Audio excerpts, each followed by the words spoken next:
बातमीपत्राला सुरुवात करूया। सुरुवातीला एक मोठी बातमी। दीनानाथ मंगेशकर रुग्णालयाच्या परिसरात प्रतिबंधात्मक आदेश लागू करण्यात आलेत। रुग्णालय परिसरात आंदोलनासाठी पुणे पोलिसांनी मज्जाव केलाय।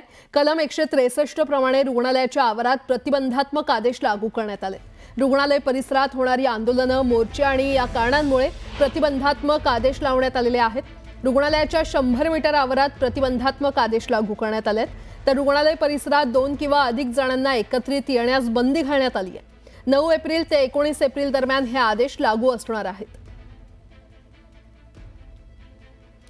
आणि या संदर्भात अधिक माहिती देत आहेत आमचे प्रतिनिधी अभिजित पोटे आपल्यासोबत जोडले गेलेले आहेत। अभिजित, खरं तर दीनानाथ रुग्णालयाविरोधात वाढता रोष पाहता आता परिसरात आंदोलनासाठी किंवा मोर्चांसाठी बंदी घालण्यात आलेली आहे, काय अपडेट?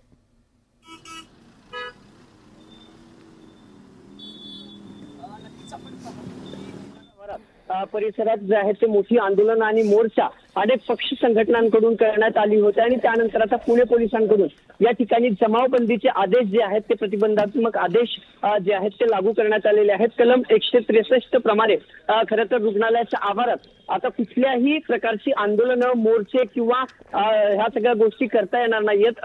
परिसरातून 100 मीटर आवारापर्यंत जो आहे तो प्रतिबंधात्मक आदेश कलम 163 नुसार लावण्यात आलेले आहेत। खरं तर पुणे पोलिसांनी जे आदेश काढले त्यामध्ये असं नमूद करण्यात आलेलं आहे की दीनानाथ मंगेशकर रुग्णालयात ज्या ठिकाणी सगळे आंदोलनं झाली त्यानंतर जे इथले रुग्ण आहेत किंवा रुग्णांचे नातेवाईक आहेत किंवा इतर डॉक्टर्स आहेत त्यांना मोठा त्रास या आंदोलनाचा, या मोर्चाचा झाला होता। खरं तर जो प्रकार घडलाय तो निंदनीय आहे, पण आता या रुग्णालयाच्या बाहेर जो आहे तो प्रतिबंधात्मक आदेश 9 एप्रिल म्हणजे आजपासून 19 एप्रिल पर्यंत हा आदेश जो आहे तो लागू असणार आहे। खरं तर पुणे पोलिसांनी याबाबत स्पष्ट आदेश जे आहेत ते आता काढलेले पाहायला मिळतात। त्यामुळे 2 किंवा 2 पेक्षा अधिक व्यक्तींना या 100 मीटरच्या आवारात जमण्यास जे आहे ते मज्जाव करण्यात आलेला आहे। कुठलाही मोर्चा या हॉस्पिटलच्या बाहेर किंवा हॉस्पिटलच्या आवारात 100 मीटर पर्यंत काढता हे आंदोलन करता येणार नाहीयेत। म्हणजे जमावबंदीचे आदेश कलम 163 नुसार आता पुणे पोलिसांनी जे आहेत ते लावलेले पाहायला मिळतात। तर दुसरीकडे ज्या समितींचे अहवाल आहेत ते एक अहवाल आता समोर यायला लागलेले आहेत। नर्मदा आयुक्तांनी देखील जो आपला अहवाल आहे तो राज्य शासनापुढे मांडलेला आहे। दुसरीकडे पुणे पोलिसांनी देखील ससून रुग्णालयाला एक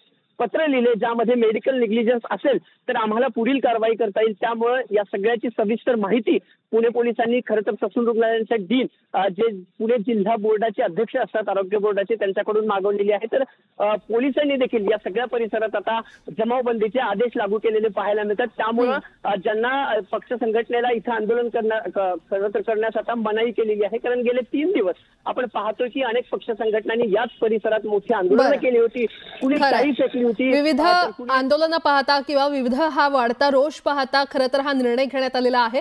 अभिजित, वेळोवेळी तुमच्याकडून अपडेट घेत राहू। तुर्तास धन्यवाद या सविस्तर माहितीसाठी।